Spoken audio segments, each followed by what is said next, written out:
Finally, we have the report on grooming gangs. Is it going to be kicked around like a political football yet again? Or will the victims get the justice they so deserve? I'm unclear, Chair, what is meant by the question. If you could spell it out, I can answer. I've just spelt it out. Are you not listening? It's the sort of gangs that groom young girls at a young age for sex. Exactly how much clearer do you want me to be?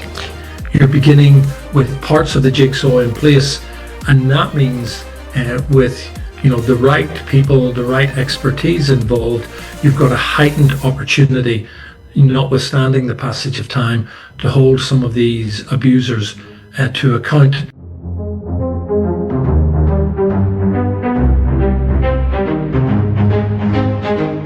If you are one of the predators who's watching this news program, the thing you can count on is the police are coming for you. So I don't think you'll be sleeping well tonight, tomorrow night, or for the foreseeable future. Join Brothers every Wednesday evening from 10 o'clock, from Wednesday the 24th of June, as he unpacks chapter by chapter, page by page, paragraph by paragraph, and word by word. But be warned, this is not for the faint-hearted. The report pulls no punches. Come and join Brothers on Open Window, 10 p.m, every Wednesday evening from the 24th of June as we unpack this dreadful report together. From the age of children being raped and abused, and sometimes by multiple men, and in some cases were even convicted themselves, which and cannot get rid of the stain of that conviction. That gets in the way of justice, and I think the decision at the time was taken, instead of going for a review now, let us get the police to go back and reinvestigate, because there's lots of police forces who just didn't do it well enough. I always felt the victims, they wanted justice more than they wanted another round of learning lessons. Yes. Join Brothers every Wednesday night from the 24th of June for 4 weeks as we unveil the content of the report on grooming gangs.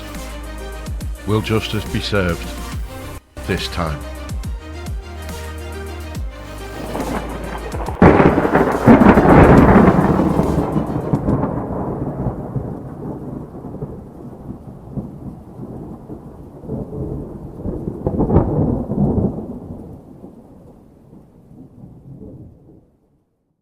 Okay, we are back to part 4 in relation to the Rupert Lowe grooming gang inquiry.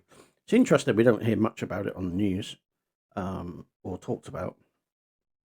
So we're now on to Wallace. Wallace's early childhood in Scotland was marked by poverty, instability, and a lack of consistent adult protection. His mother suffered from mental health and substance misuse problems. She struggled to comprehend the situations she put her son in and often failed to intervene, which allowed Wallace's abuse to continue. Wallace's mother psychologically and emotionally abused him throughout his childhood. From a young age, adult men moved in and out of his life, and he was encouraged to refer to them as dad or uncle. This made it seem normal that adult men would be around him as a child. He was moved around many different homes, environments, and learned to accept situations without question. His early experiences made him believe that adults could enter his personal space without consent. That fear should be tolerated, and that that fear should be tolerated, and that he had no control. Wallace's earliest memory of abuse occurred when he was 4 or 5 years old, when an adult came into his bedroom at night and got into bed with him. He could not identify who it was, but instinctively knew it was wrong. His main abuser was his mother's partner, and the partner's brother, who both exercised authority over Wallace and were treated as trusted adults. They were connected to a biker group in the area. Not all members of the group were involved in the abuse, but a core group of men were. Wallace recalls being taken to a particular house where multiple men were present. It had a dark atmosphere, lit by candles, possibly snake-shaped candle holders placed near the fireplace. The setting felt deliberate and staged. Multiple adults were sitting around watching him, which instinctively made him feel unsafe. He was led into a bedroom, restrained and raped by an adult. His mother's partner's brother spoke to him as if what had just happened was normal. Despite the considerable pain and emotional distress he felt, Wallace asked if he could receive a toy for what had happened. He did receive one, but it was cheap and insignificant. Even then, he realized that there was no real compensation for what had just happened to him. The same pattern of abuse occurred on multiple occasions. Wallace recalls seeing other boys and girls present who were unusually restrained and drugged. He also recalls being drugged himself and losing consciousness. He would often wake alone or in with other abused children, disorientated and distressed. This has caused long-term psychological damage. At one point, the police raided the property. They took Wallace outside and showed him adults one by one, asking if he recognized them. He had been coached to say these men were his uncles, and that is what he said. He associated authority figures with fear and wanted to avoid saying what he believed might be the wrong thing. As a result, the police intervention did not protect him. No safeguarding followed, and he returned to the abusive environment. The signs of abuse were there and only reinforced Wallace's view that speaking out would not lead to safety. As an adult, he eventually attempted to report what had happened to him, a disclosure which took years. He expected to be treated as a victim of serious childhood sexual abuse, but instead his disclosure was treated as a mental health issue. He was asked to provide psychiatric and medical notes before any proper investigation would take place. The lack of seriousness from the authorities resulted in Wallace's statements being recorded improperly. Due to the experience, he made complaints to the police, to professional bodies, including the General Medical Council, and to other oversight organisations. Each process was slow, fragmented, and obstructive, and continued for years without resolution. During this time, he was forced to relive his experience repeatedly, whilst being met with scepticism. At no point was his well-being considered, which further compounded his trauma, as he was once left again felt dismissed, disbelieved, and unprotected. Owing to Wallace's abuse, he has experienced long-term psychological harm. This harm has affected his education, relationships, sense of self-worth, and his ability to feel safe. He wishes for his abusers and the authorities who failed to act to be held to account, and for his story to help protect other children from similar harm. That is Wallace's story. Let's go to a music break.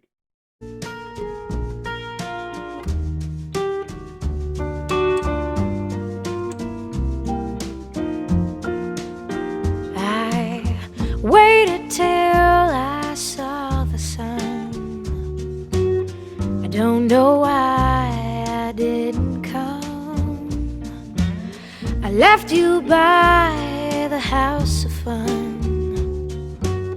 I don't know why I didn't come. I don't know why I didn't come. When I saw the break of day, I wish that I could fly away. Instead of kneeling in the sand, catching teardrops in my hand, my heart is drenched in wine. But you'll be on my mind forever. Out across the endless sea, I would die in ecstasy, but I'll be a bag of bones, driving down the road alone. My heart is drenched in wine, but you'll be on my mind forever.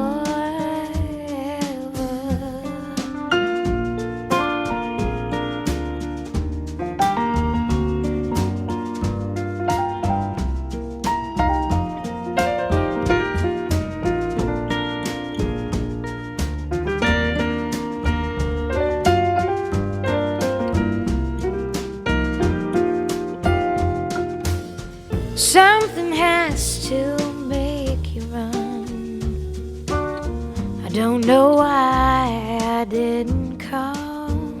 I feel as empty as a drum.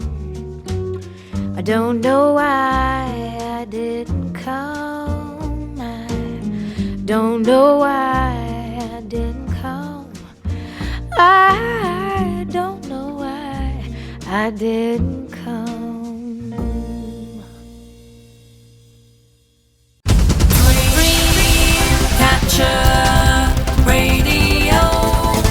Dreamcatcher Radio is about capturing and creating dreams through music, chat, and debate. Empowering expression, enriching society. A go-to place for unsigned musical talent. A radio station which listens to its audience. Free speech, vibrant, engaging. Stream worldwide 24/7. Events, competitions, promotions. Always keen to have a listening ear. Contact us. hello@dreamcatcherradio.com. Dreamcatcher Radio.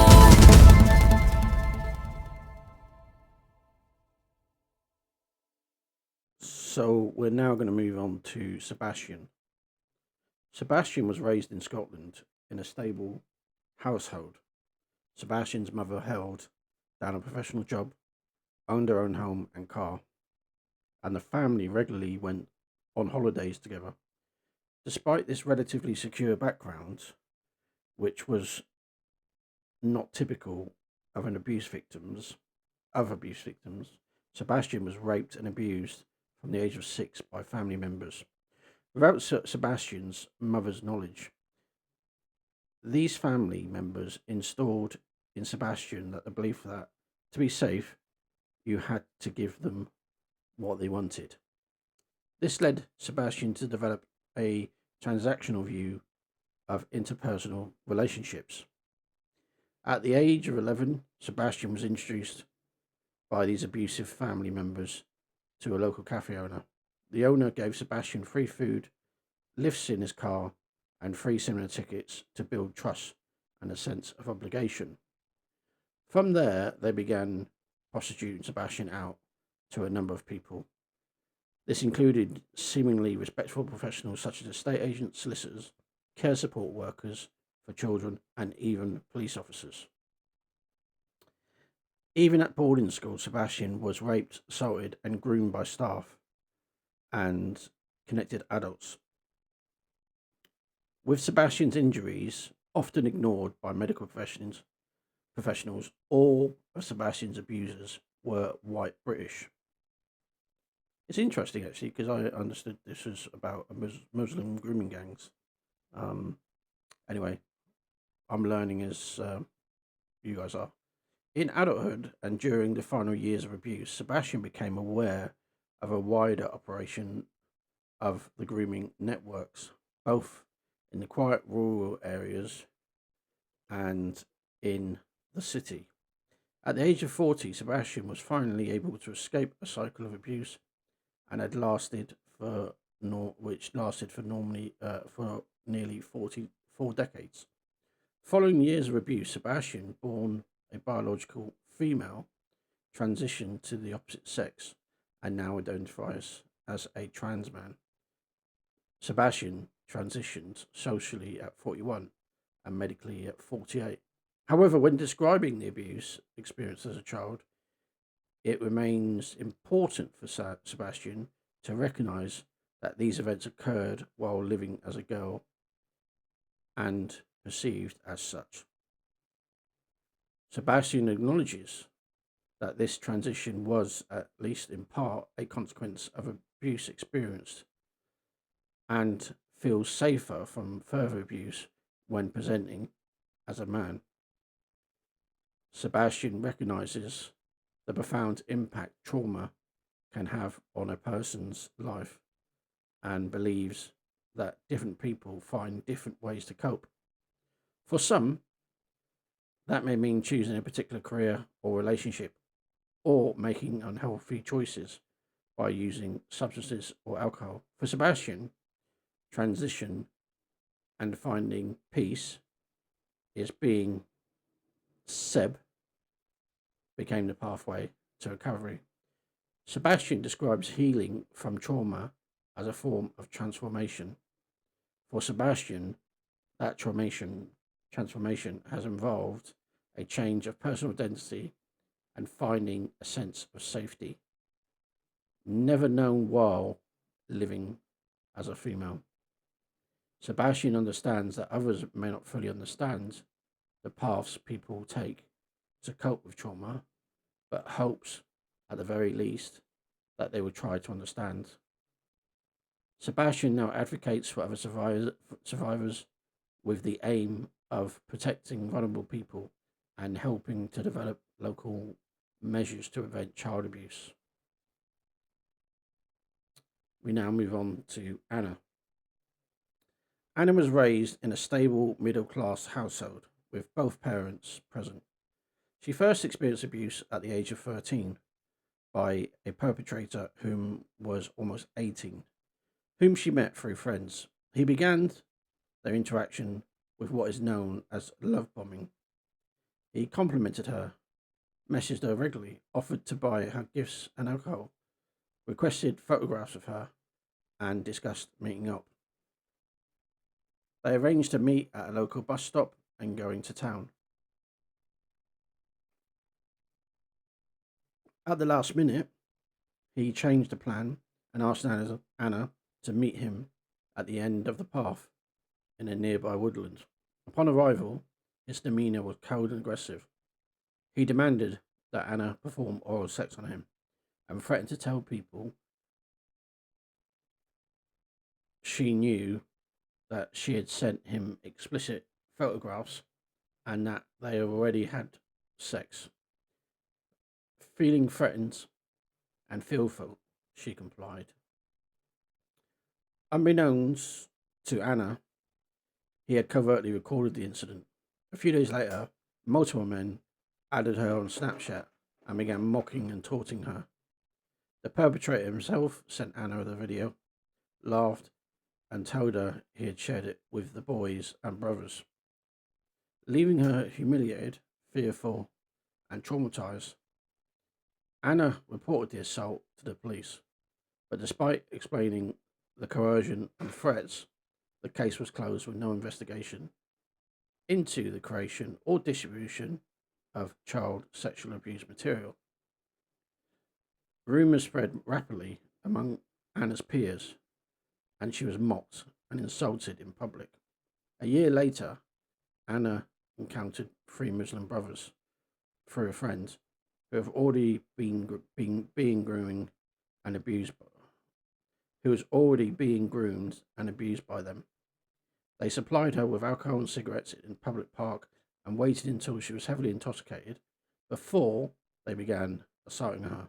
One of the brothers pulled her behind a tree and groped her chest despite her repeated refusals. When she tried to flee, he pushed her violently against a tree, causing her to hit her head and suffer from concussion. The grooming continued through threats to her family, intimidation, verbal abuse, and cycles of affection, gifts, and coercion. Anna did not feel safe reporting the abuse to the police. On another occasion, she was again supplied with alcohol. One of her brothers grabbed her body violently, dug his fingernails into her, and yanked at her underwear, repeatedly laughing. Anna cried silently, feeling powerless to stop the assault.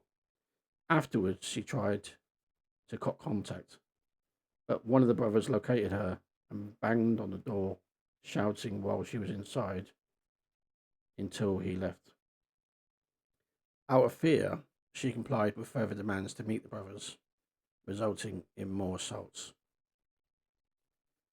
There was a period of nearly 4 years before the trial was held, largely due to COVID-19 pandemic. The perpetrator used this time to spread rumours portraying the abuse as consensual and to boast about the assaults.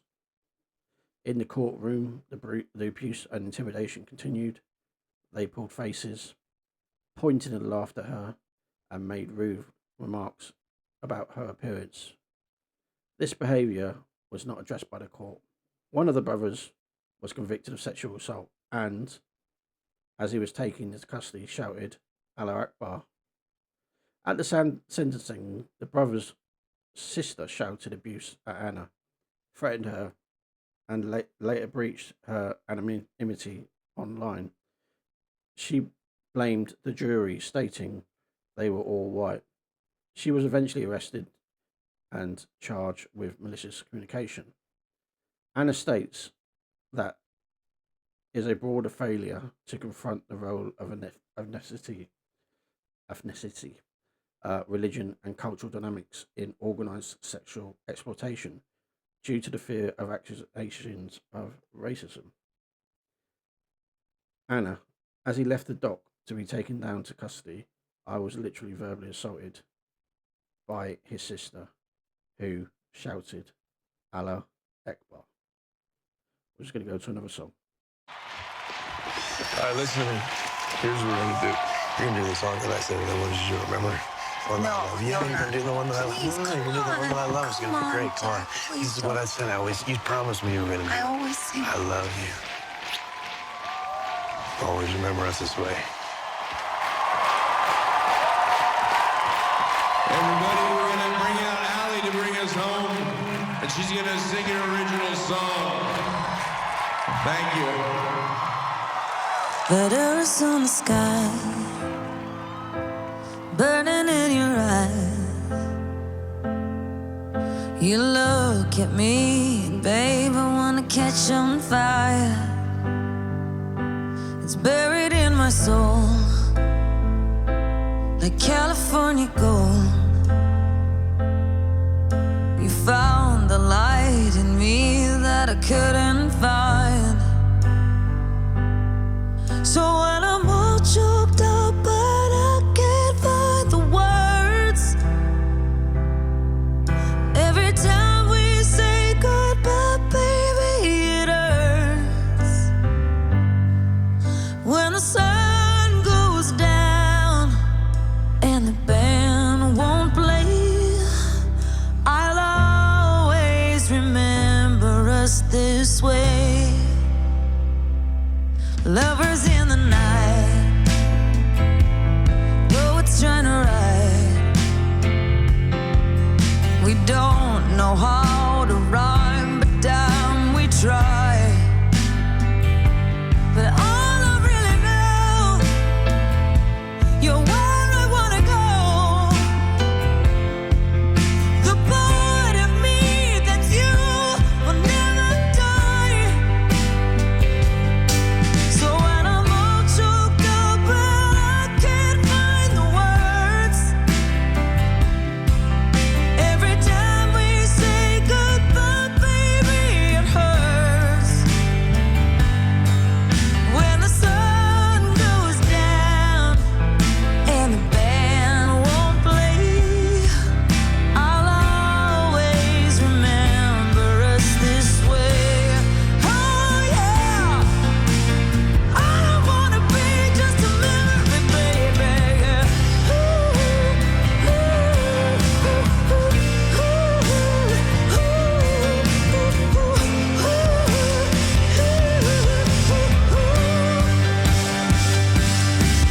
When I'm all choked up and I can't find the words, every time we say goodbye, baby, it hurts. When the sun goes down and the band won't play, I'll always remember us this way. When you look at me and the whole world fades, I'll always remember us this way.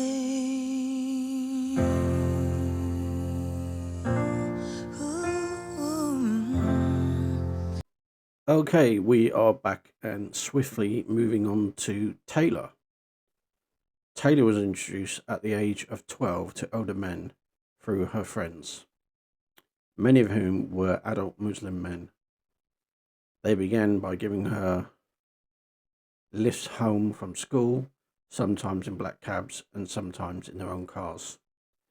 Taylor saw the men buying gifts for her friends and initially wished she could receive gifts too. On one occasion, instead of being taken to school, she was driven to one of the men's sisters' houses and taught how to cook Asian food. Her friends spent more time with the men, but because her parents expected her to come straight home after school, she had limited contact with them beyond the lifts. She notes that her friends were already doing adult things such as smoking, drinking, going to clubs, whereas she was still had a more childlike disposition. This dynamic continued for 3 years until she was 15, when the abuse began. She started going with her friends to a restaurant run by Muslim men to help with deliveries. This escalated when one of the men who worked there, a 35-year-old Bangladeshi man, kissed her, causing her to run away.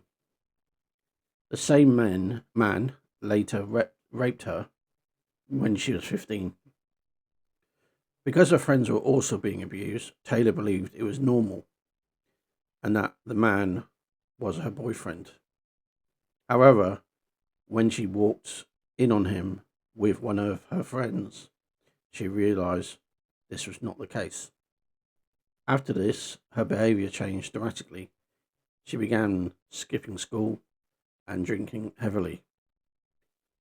During a family incident that led to the police being called, Taylor's father mentioned his suspicion that she was being abused by Asian men. The police responded that there was nothing they could do because she had consented.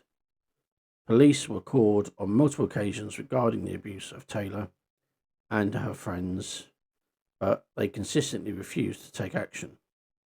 The only time they helped her was when the group of Asian girls called the police.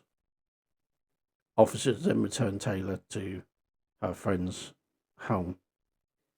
Taylor believes they only intervened on that occasion because they did not want to face accusations of racism, given that the call came from Asian women.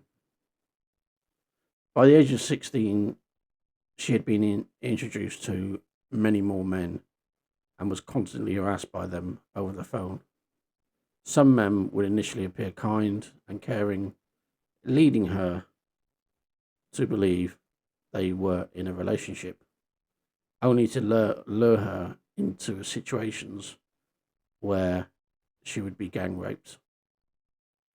They used a combination of false kindness, violent abuse, and alcohol to coerce and control her. Cars would stop in the street and demand she get in. She would be raped and then taken to the next abuser. She claims that on some nights she would be passed to as many as 10 different men, and estimates she'd be abused by around 100 men, was abused by about 100 men in total.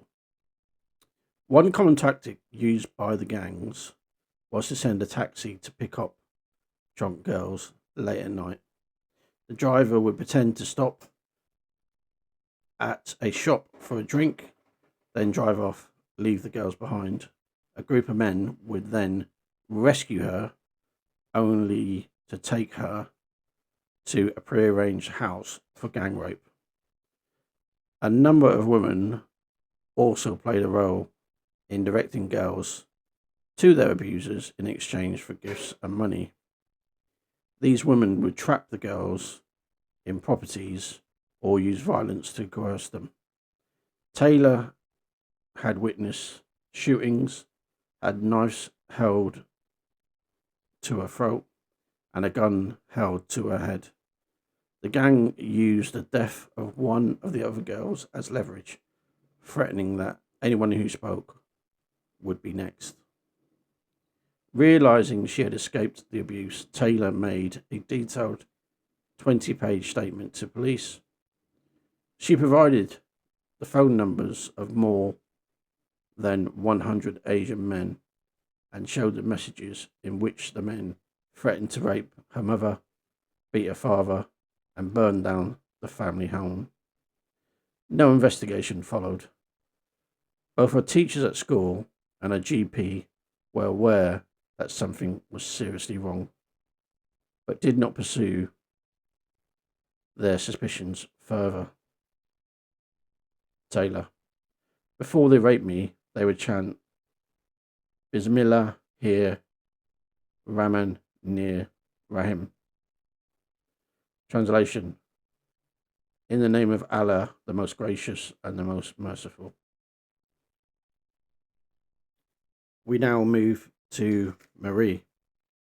Marie was born in a maternity home for unmarried mothers and grew up with her mother and grandmother. Her mother was cruel and abusive. She would deliberately make Marie cry, touch her inappropriately, and behave violently.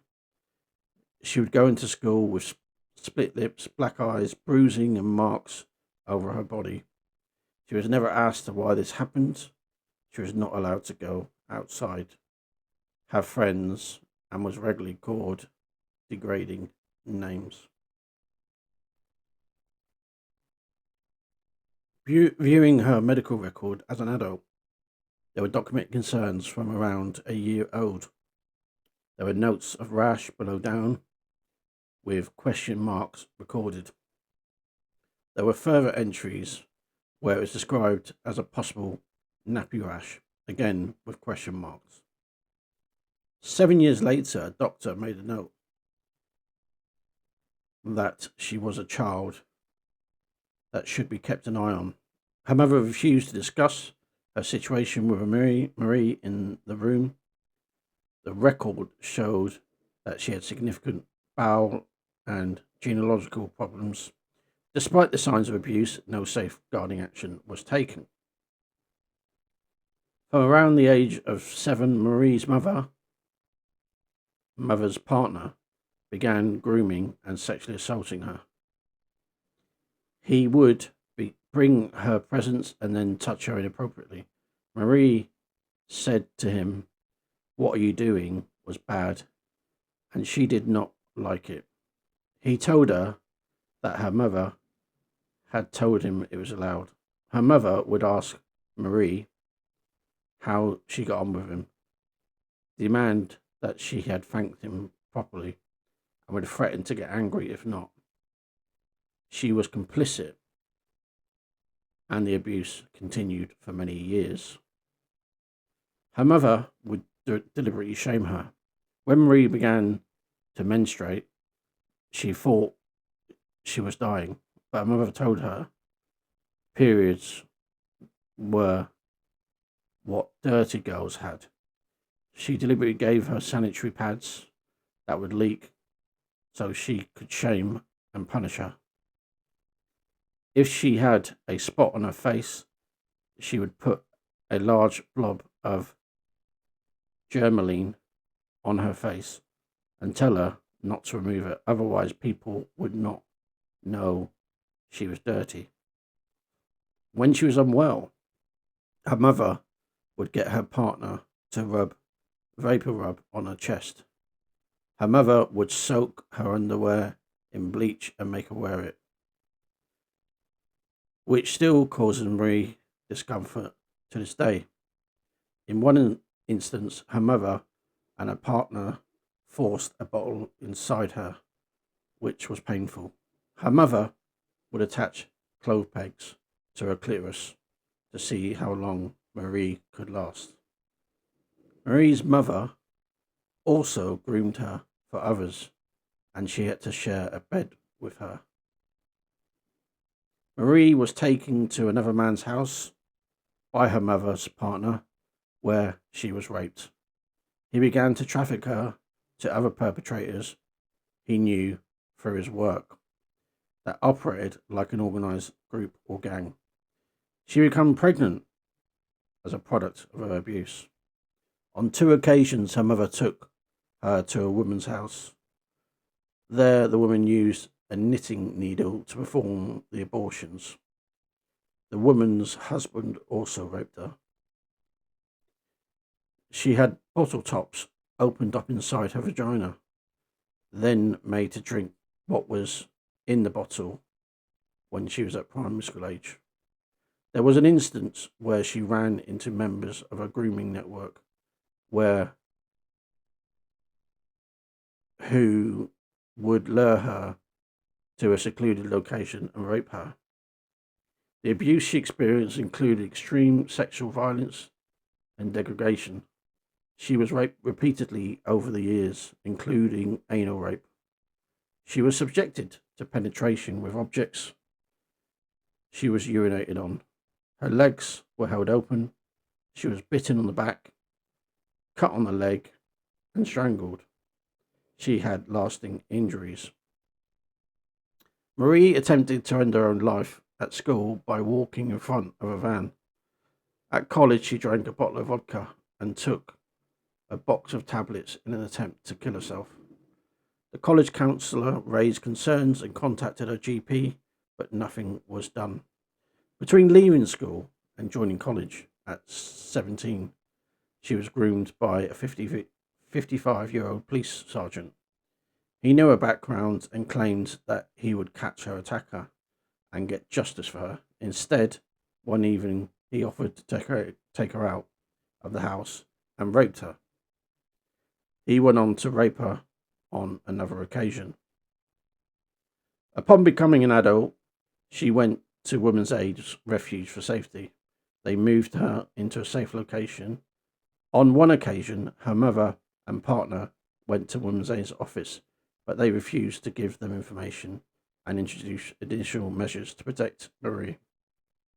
While in the safe house, she miscarried, a product of her mother's partner. Following this, Marie drunkenly called her mother and told her what had happened. Even after explaining who impregnated her, her mother said we would have loved a baby in the house. She went to the police in recent years and told them that she was a survivor of child sexual abuse, and they told her to go away. Sort her head out. None of the perpetrators have been brought to justice.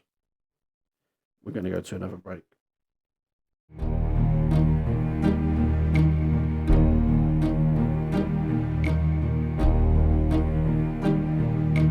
Who can say where the road goes, where the day flows? Only time.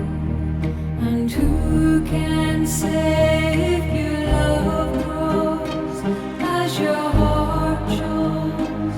Only time. We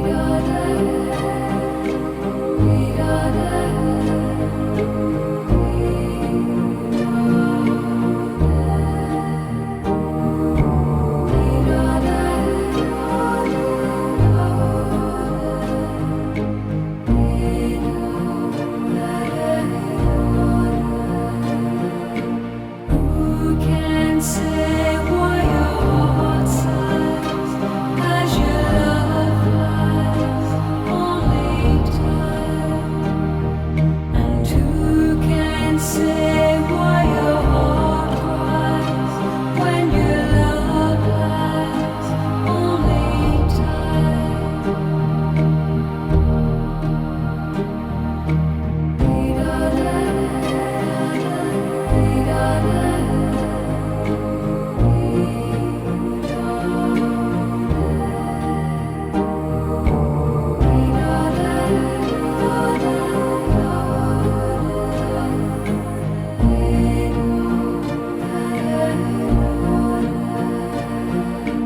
Who can say when the roads meet that love might be in your heart?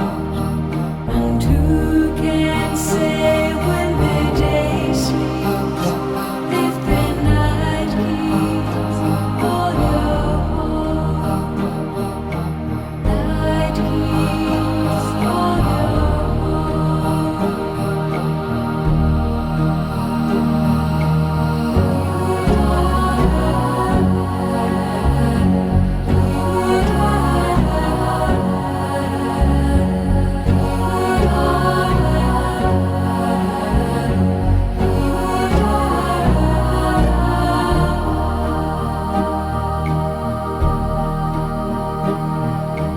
Who can say if your love grows as your heart shows? Only time.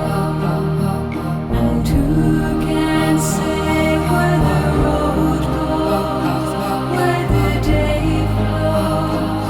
Only time. Who knows? Only time. Who knows? Only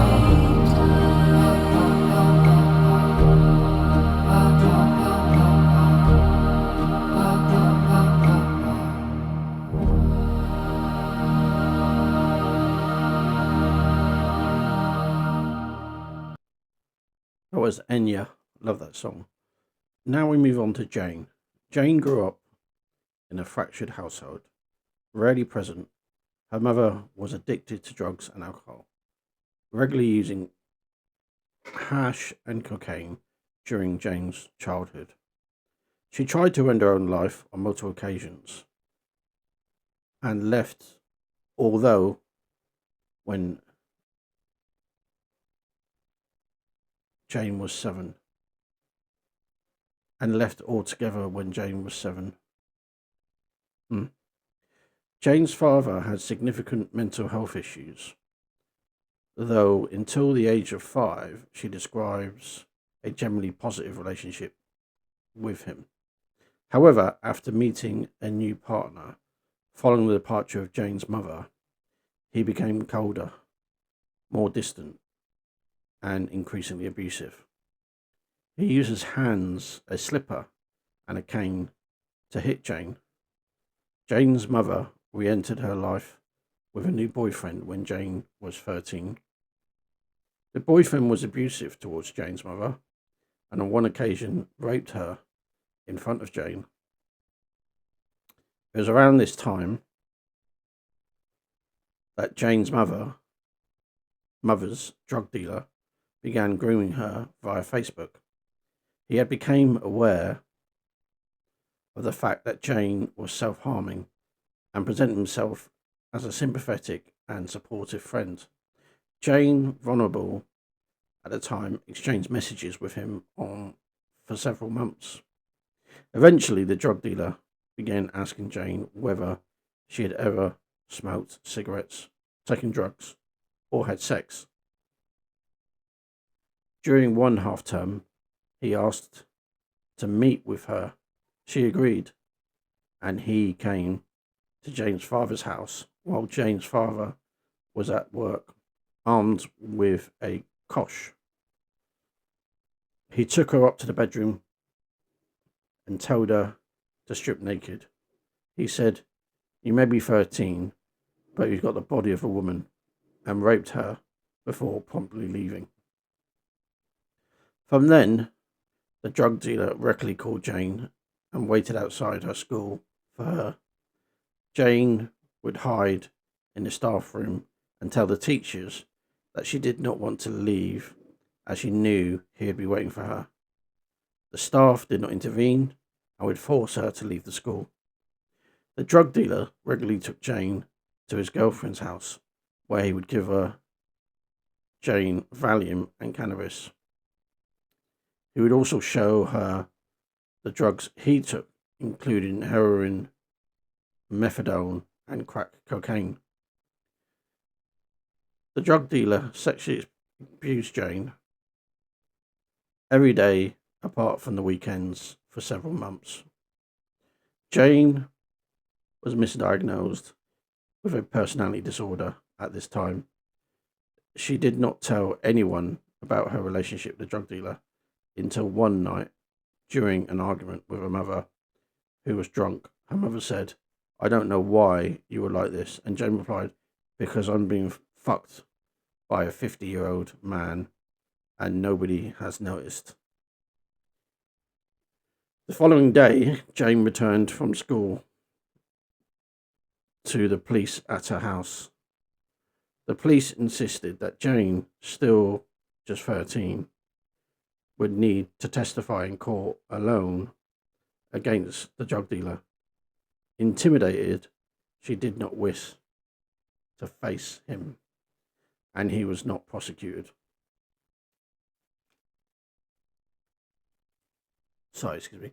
Following the revelation of Jane's grooming and rape by the drug dealer, Jane's father called her a whore and told her that he wished she would just hurry up and kill herself. The school accused Jane of using self-harm to manipulate her father. She was regularly placed in detention and threatened with expulsion due to falling behind it with schoolwork. As a result, Jane became increasingly disobedient and suicidal. At the age of 14, Jane began running away from school, taking drugs and spending time with men older than her. On one occasion, she took an overdose before school in an attempt to end her life. She was taken to hospital after the staff told her she would have done it in the woods or somewhere private if she actually wanted to die.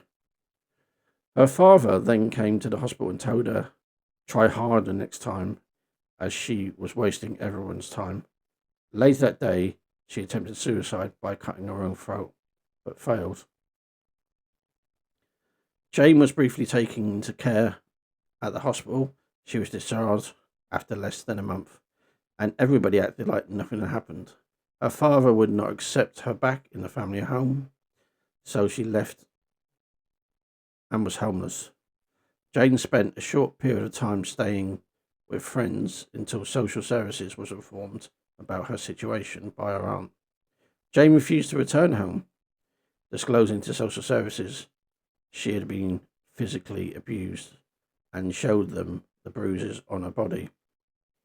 She was then briefly taken into foster care before being moved into a children's home until she was the age of 16. Jane was then moved into a semi-independent living facility for vulnerable young people. After a few months, a female peer at the accommodation invited Jane to what she described as a party. The peer was coercive and intimidating, and Jane did not feel able to refuse. She was taken to a block of flats in Hounslow and expected to meet with a group of people her own age. Instead, the flat was occupied by 6 or 7 Somalian men. Jane was taken into the bathroom by the girl who had brought her there and instructed to shave. She was told that she was being sold to the men for sex. Jane did not want to participate, but complied out of fear. She was then sexually abused by one of the men and made to sleep in a small child's bed afterwards. The following morning, the girl who took Jane to the flat was paid by the men. This occurred repeatedly over a period of months, sometimes with multiple other girls present. Jane was told that she needed to gain weight to be more desirable to men. In response, Jane began purging, which developed into an eating disorder. Jane was blackmailed with the threat of prison by the peer if she disclosed her exploitation to anyone. Violence and intimidation became commonplace at the semi-independent living facility. On one occasion, a young woman returned to the accommodation intoxicated and distressed, saying that she had been abducted and sexually assaulted. The staff, who were aware that sexual exploitation was taking place on the site, but chose to do nothing about it, responded by accusing her of making it up. Eventually, Jane disclosed her own sexual exploitation to accommodation staff, including the trafficking and exchange of money. She was told that what was happening did not constitute trafficking, as she was over age of 16. The police were not contacted and no action was taken.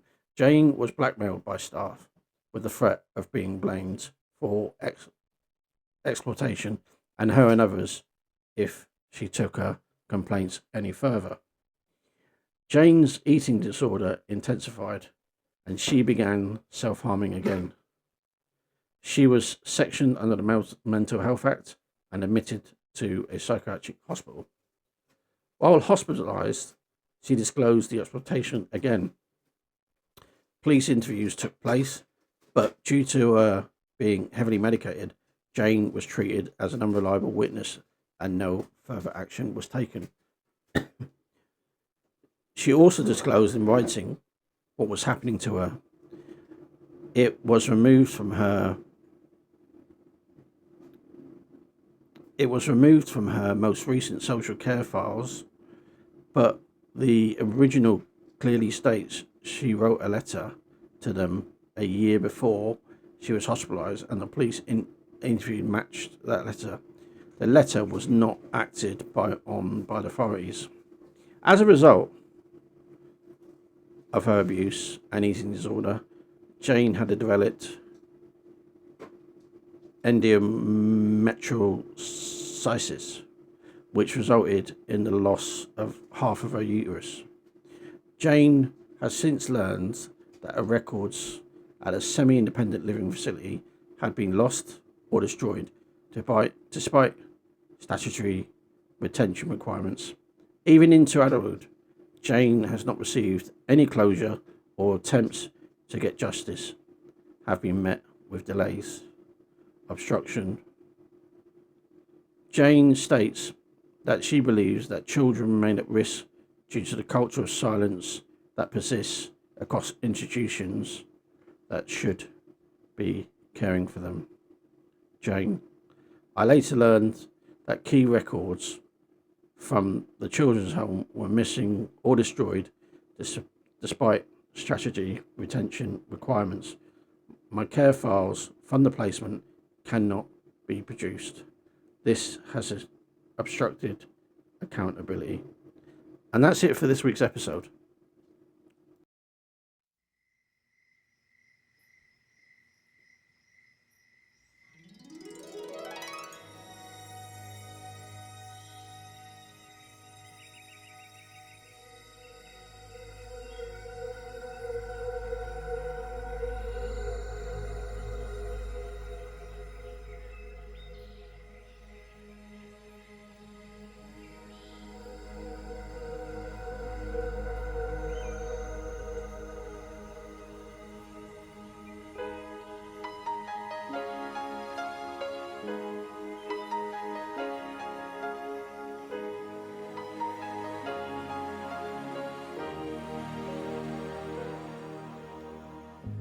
What about sunrise?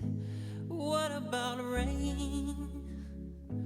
What about all the things that you said we were to gain? What about killing fears? Is there a time? What about all the things that you said was yours and mine? Did you ever stop to notice all the blood we've shed before? Did you ever stop to notice this crying earth, this weeping shore?